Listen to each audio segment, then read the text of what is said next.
যারা একটা বিড়ি নিভিয়ে দুবার খেত, যাদের মাথায় তেল জুটতো না, যারা ভাঙা সাইকেলে যাতায়াত করত, এখন তারা কয়েকটা করে প্রাসাদোপম অট্টালিকার মালিক, দামি গাড়ি চড়ে তারা বেড়াচ্ছেন যেন এলাকার জমিদার রাজা মহারাজা। 2 আঙুলে দামি আংটি, 2 হাতে 10 আঙুলে দামি আংটি, গলায় মোটা সোনার চেন, তারা এলাকা চষে বেড়াচ্ছেন যেন তারাই হচ্ছেন এলাকার জমিদার রাজা মহারাজা, আর এলাকার সমস্ত মানুষ যেন তাদের খাস তালুকের প্রজা।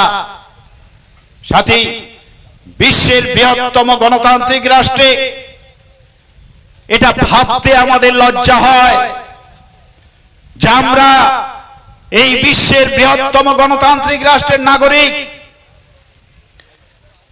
আর যে লুটেরারা তারা লুট করে তাদের 14 পুরুষের রাজার হালে থাকার ব্যবস্থা করে নিয়েছে, আপনার সন্তানদের জন্য কি রেখেছে?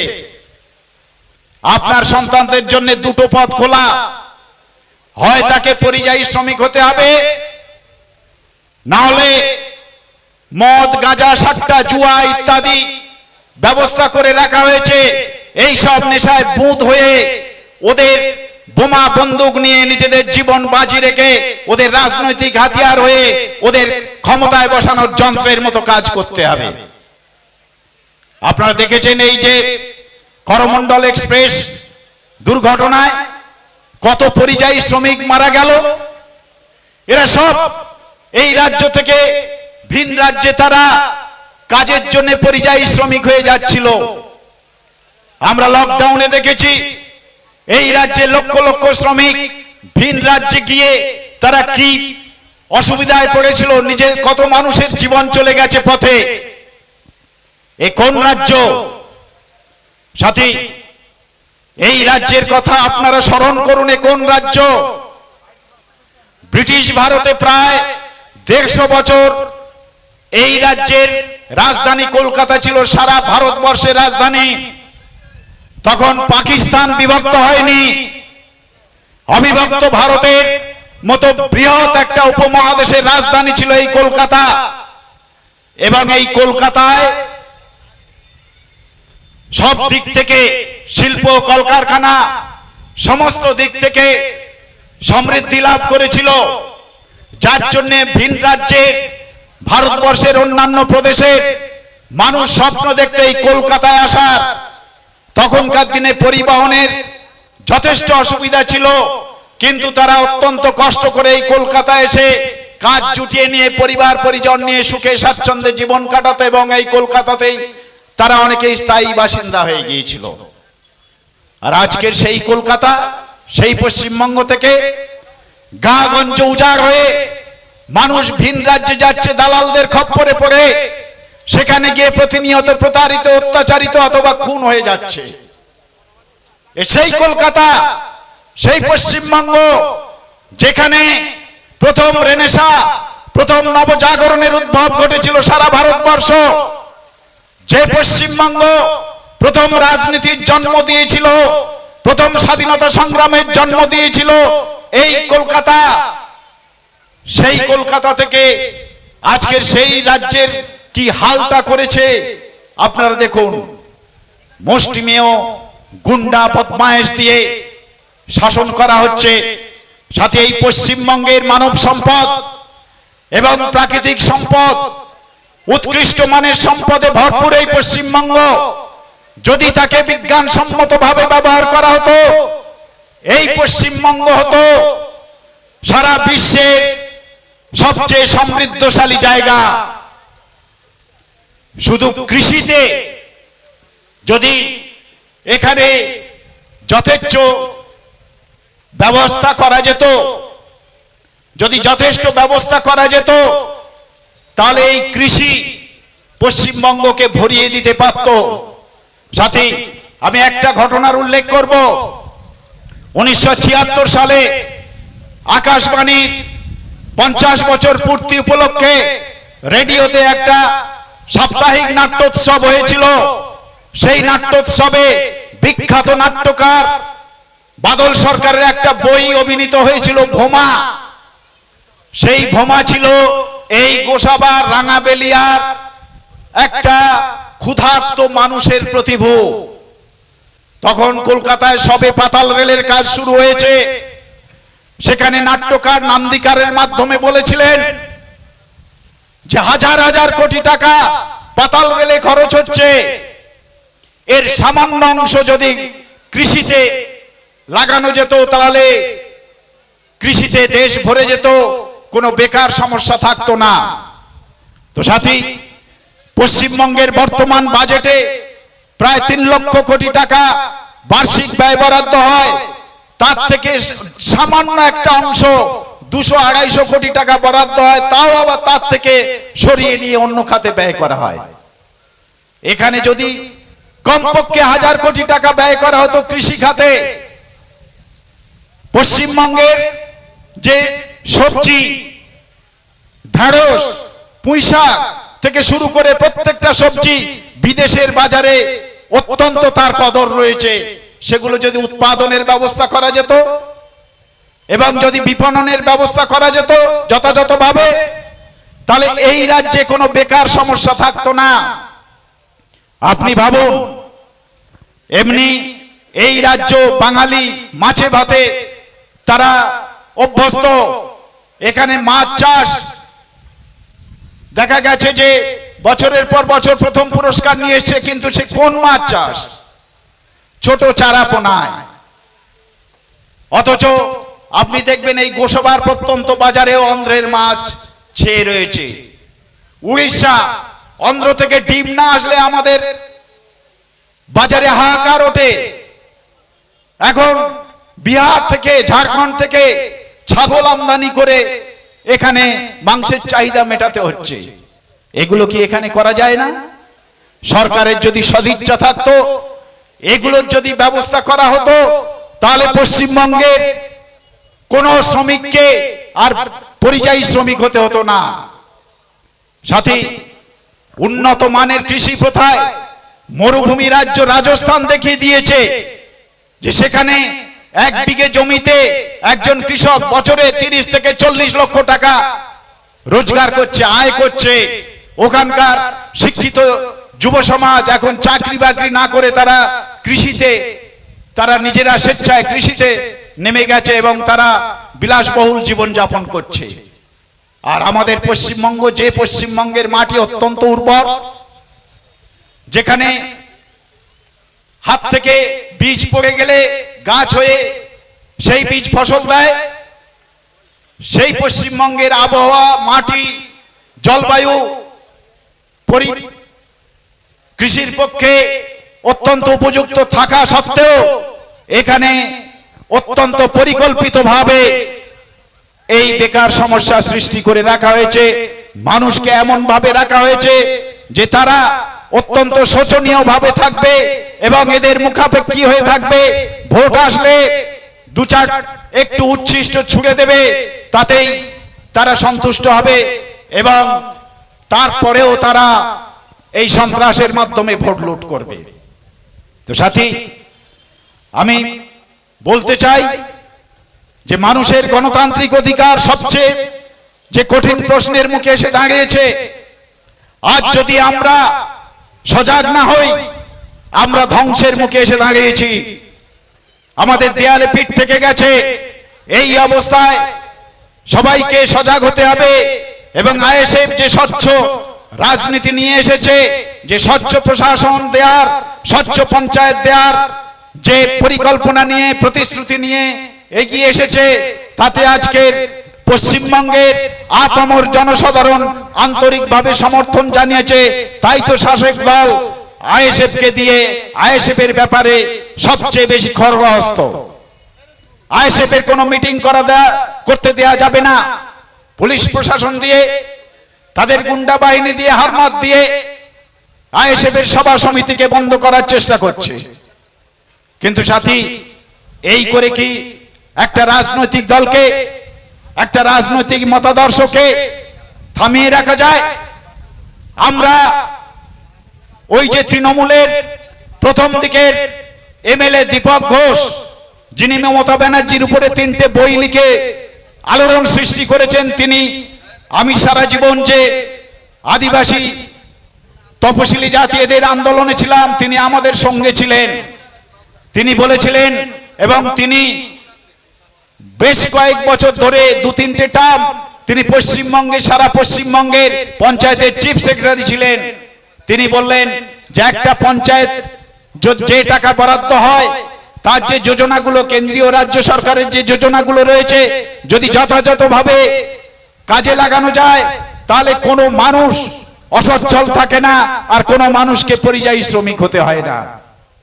তো সাথী, এখন পঞ্চায়েতে প্রায় বছরে 8 থেকে 10 কোটি টাকা বরাদ্দ হয়, সেই টাকাগুলো সব লুট হচ্ছে। লুট করে নিয়ে নিজেরা তারা 14 পুরুষের রাজার আলে থাকার ব্যবস্থা করছে। আর আপনার ভাগ্যে কি জুটছে? আজকে ঋণ নিতে নিতে প্রায় 6 লক্ষ কোটি টাকা ঋণ নিয়ে নিয়েছে। আপনার আমার প্রত্যেকের ঘাড়ে প্রায় 1 লক্ষ টাকা সরকারি ঋণ চেপে রয়েছে। আজকে যে শিশুটা ভূমিষ্ঠ হচ্ছে, সে 1 লক্ষ টাকা সরকারি ঋণ মাথায় নিয়ে জন্মাচ্ছে। তো সাথী, আপনি কি করবেন? আপনাকে সিদ্ধান্ত নিতে হবে। এই যে মুষ্টিমেয় গুন্ডা বদমায়েশেরা কি আপনাকে খাস তালুকের প্রজার মতো ব্যবহার করবে, না আপনি এদের শাসন করবেন? সেই সিদ্ধান্ত আপনাদের নিতে হবে। সাথী, আমি ইতিহাসের শিক্ষক হিসাবে ভুরি ভুরি উদাহরণ, ভুরি ভুরি ঘটনা পড়ে এসেছি, এবং তাতে একটাই কথা বলার, যে জনশক্তি হচ্ছে শেষ শক্তি। স্বৈরতন্ত্র শেষ কথা বলে না, জনশক্তি শেষ কথা বলে। জনশক্তির কাছে হেন শক্তি নেই যা মাথা নোয়ায় না। সাথী, এই জনশক্তিকে আমাদের সংগঠিত করতে হবে। আমি রবীন্দ্রনাথের কয়েকটা লাইন বলবো। ওই সব ম্লান মুখে দিতে হবে ভাষা, ওই সব শান্ত শুষ্ক ভগ্ন বুকে ধনিয়া তুলিতে হবে আশা। ডাকিয়া বলিতে হবে মুহূর্তে তুলে আসির, একত্রে দাঁড়াও দেখি সবে। যার ভয়ে ভীত তুমি, অন্যায় সে ভীরু তোমাচে। যখনই জাগিবে তুমি, তখনই সে পলাইবে ধেয়ে। যখনই দাঁড়াবে তুমি সম্মুখে তার, তখনই সে পথ কুকুরের মতো সংকোচে সন্ত্রাসে যাবে মিশে। তো সাথী, আপনারা সাহস করে এগিয়ে আসুন, সাহস করে এগিয়ে আসুন। দেখবেন এই যে মুষ্টিমেয় গুন্ডা বাহিনী, এরা পালাবার পথ খুঁজে পাবে না। আমি আর একটা ঘটনার উল্লেখ করব। 2011 সালে মিশরের দুর্দণ্ড প্রতাপশালী স্বৈরাচারী শাসক হোসনি মোবারক, তিনি 30 বছর ধরে স্বৈরতন্ত্রের স্টিম রোলার চালিয়েছিলেন। তার বিরুদ্ধে ট্যাপও করার ক্ষমতা কারোর ছিল না। একদিন সন্ধ্যা 7টায় মাহফুজা নামে 19 বছরের একটি মেয়ে টুইট করে বললেন যে আমি তেহরি স্কোয়ারে যাচ্ছি, পারলে আপনারা আসুন। মাহফুজা গিয়ে তেহরি স্কোয়ারে মোমবাতি জ্বালিয়েছিলেন, এবং রাত্রি 12টা নাগাদ তেহরি স্কোয়ার মানুষ উপচে পড়েছিল। ওই দুর্দণ্ড প্রতাপশালী স্বৈরাচারী শাসকের পুলিশ মিলিটারি বাহিনী তাদের কেশাগ্র স্পর্শ করার সাহস পায়নি। তো সাথী, আপনারা নিশ্চয়ই মনে আছে 1 বছর আগে শ্রীলঙ্কাতে কি ঘটেছিল। ঠিক এমনি দিনে শ্রীলঙ্কার সাধারণ মানুষ প্রেসিডেন্টের প্রাসাদ দখল করে নিয়েছিল। ঠিক 1 বছর আগে মানুষ যদি একত্রিত হয়, তাহলে হেন শক্তি নেই তাকে আটকায়। আর শাসক দল তারা কে কতটা লুট করবে, ওরা অন্তর্দ্বন্দ্বে দীর্ণ, একেবারে চূর্ণ বিচীর্ণ। দেখবেন ওদের প্রার্থী তালিকা ঘোষিত হলে নিজেরা মারামারি করে কত খুনোখুনি হয়। সুতরাং ওদের ভয় পাওয়ার কিছু নেই। আপনারা সাহস করে এগিয়ে আসলে, আর ওদের এই পঞ্চায়েত হচ্ছে মূল জায়গা, মূল ঘাঁটি। পঞ্চায়েত থেকে ওদের বিতাড়িত করলে ওদের সমস্ত জারি জুরি শেষ হয়ে যাবে। ওদের ওই পোষা মস্তান গুন্ডা বাহিনী তখন পালাবার আর পথ খুঁজে পাবে না, আপনাদের কাছে এসে করজোড়ে ওদের আশ্রয় ভিক্ষা করতে হবে। সুতরাং আমি আর আমার বক্তব্য বাড়াবো না। এখানে আরো বক্তা রয়েছেন, গুরুত্বপূর্ণ বক্তারা আছেন। পঞ্চায়েত নির্বাচনটা অত্যন্ত গুরুত্বপূর্ণ। আমরা সব জায়গায় বলে আসছি, পঞ্চায়েত আমরা যদি দখল করতে পারি তাহলে পঞ্চায়েতের যে প্রধান অঙ্গ গ্রাম সংসদ বা গ্রাম সভা, আমরা সেটা ঘোষণা করব। আজকে আপনার এলাকায় যেই ৮-১০ কোটি টাকা বছরে পঞ্চায়েতে বরাদ্দ হয়, কোন খাতে খরচ হয়, কি হয়, সাধারণ মানুষ জানতে পারে না। প্রধান এবং তার কিছু পেটোয়া মানুষ তারা সেই টাকা লুটপাট করে আপনাদের অজান্তে। কিন্তু গ্রাম সভা এমন একটা জায়গা, প্রধানের পঞ্চায়েতের একটা প্রধান অঙ্গ, সেখানে দল মত নির্বিশেষে সবাই সেই গ্রাম সভায় তারা অংশ নিতে পারে। এবং পঞ্চায়েতের কোনো কিছু খরচ করতে হলে, কোনো কিছু বরাদ্দ আসলে সেই গ্রাম সভায় প্রথম আলোচনা হবে, তারাই ঠিক করবে কোথায় এই টাকা ব্যয় হবে এবং তারা হিসাব রাখবে। আইএসএফ বদ্ধপরিকর। আইএসএফ যদি কোনো পঞ্চায়েত দখল করে, সর্বপ্রথম সেই পঞ্চায়েতে গ্রাম সংসদ বা গ্রাম সভা গঠন করবে এবং জনগণের টাকার হিসাব, চুলচেরা হিসাব সেই গ্রাম সংসদে পেশ করতে হবে। আপনারা আমাদের চেয়ারম্যান নওশাদ সিদ্দিকীর মুখে শুনবেন ডিটেলস কথা। তো আমার শেষ কথা যে আপনারা গণতন্ত্র তথা নিজের অস্তিত্ব রক্ষার জন্য সাহসে ভর করে এগিয়ে আসুন। মানুষ কিন্তু মনে মনে তৈরি হয়ে আছে, দলিত আদিবাসী থেকে সংখ্যালঘু সমস্ত স্তরের মানুষ মনে মনে তারা আইএসএফকে সমর্থনের জন্য তৈরি হয়ে আছে। আপনারা শুধু সাহস করে দাঁড়ান, দেখবেন আপনারা জয়ী হবেন এবং পঞ্চায়েত দখল করে আপনারা মানুষের প্রকৃত সেবা দিয়ে প্রকৃত দেশপ্রেমিকের পরিচয় দিতে পারবেন। আপনারাই চালাবেন পঞ্চায়েত, অত্যন্ত স্বচ্ছতার সঙ্গে, কোনো গুন্ডা বদমায়েশ দিয়ে নয়।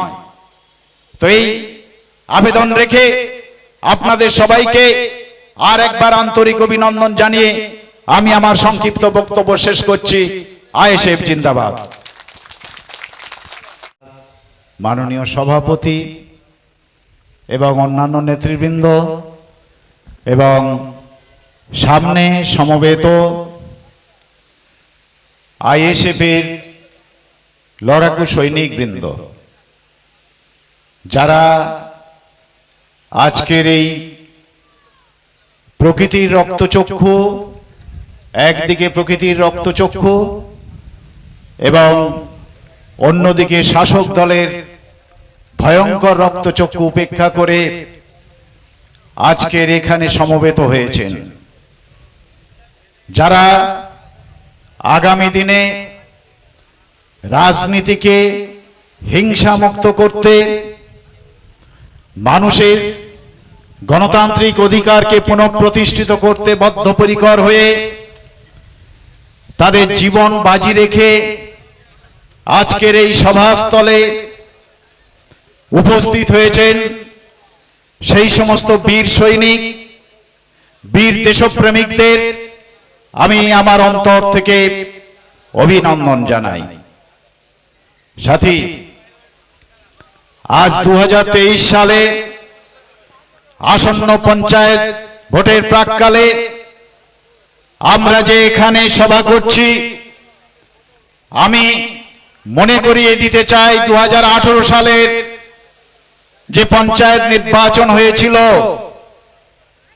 ইতিমধ্যে আমার পূর্ববর্তী বক্তারা কিছু বলেছেন, আমি সামান্য 2-4 কথা বলবো এই সম্বন্ধে। 2018 সালের পঞ্চায়েত নির্বাচন হয়েছিল বিশ্বের সর্বকালীন রেকর্ড ছাড়ে সন্ত্রাসের মাধ্যমে। নমিনেশন পেপার সাবমিট করতে দেয়নি।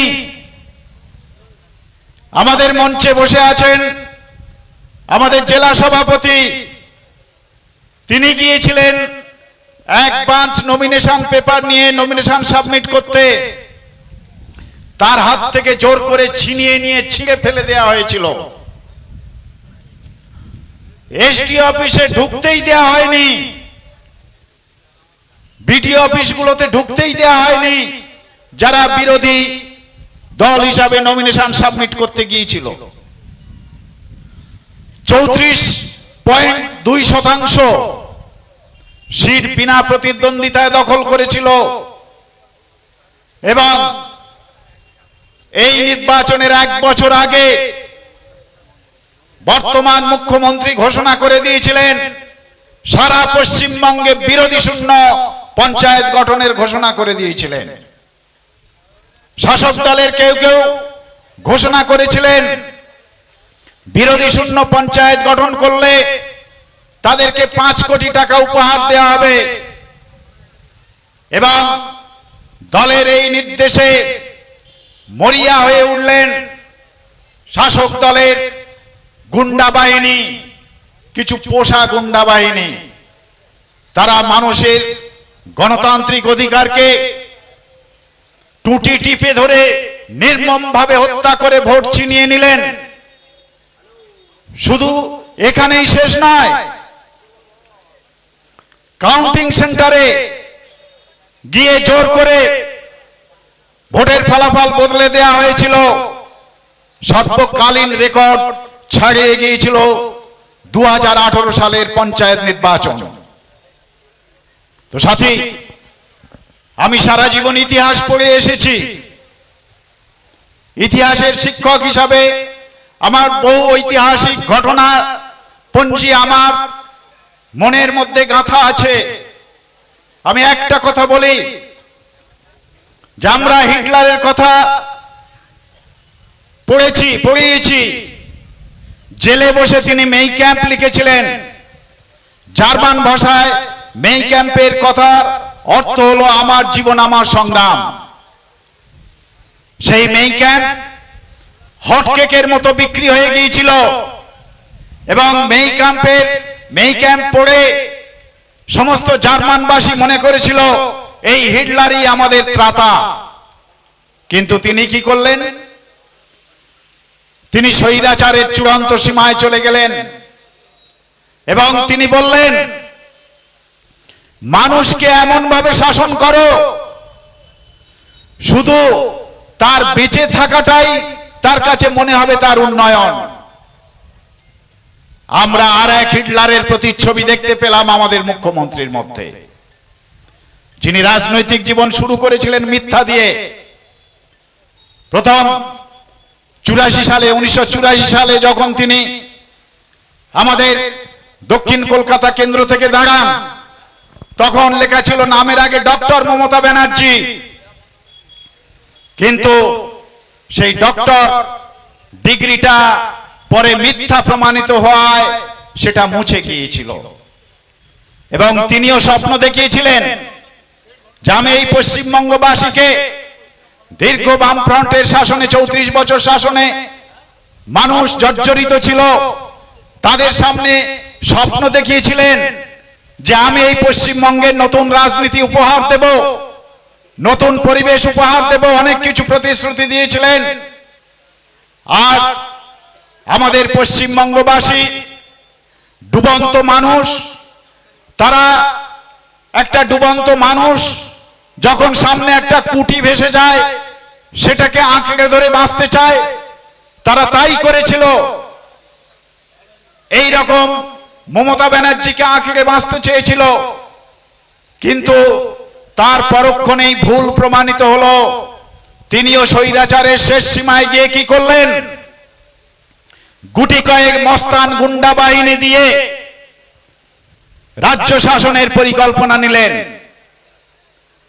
যারা ভোট লুট করতে পারবে, এলাকায় যথেচ্ছ তোলাবাজি, গুন্ডাগিরি, ওই দালালতি, সিন্ডিকেটবাজি এইসব করে এলাকার মানুষের কাছ থেকে যথেচ্ছ লুট করে নিয়ে তাদের গণতান্ত্রিক অধিকার, ভোটাধিকারকে লুট করে নিয়ে নেত্রীকে যারা শাসন ক্ষমতায় বসিয়ে রাখা বদ্ধপরিকর, নেত্রীকে শাসন ক্ষমতায় বসিয়ে রেখে তারা যথাসর্বস্ব লুট করার জন্য তারা নিজেদের তৈরি করেছে।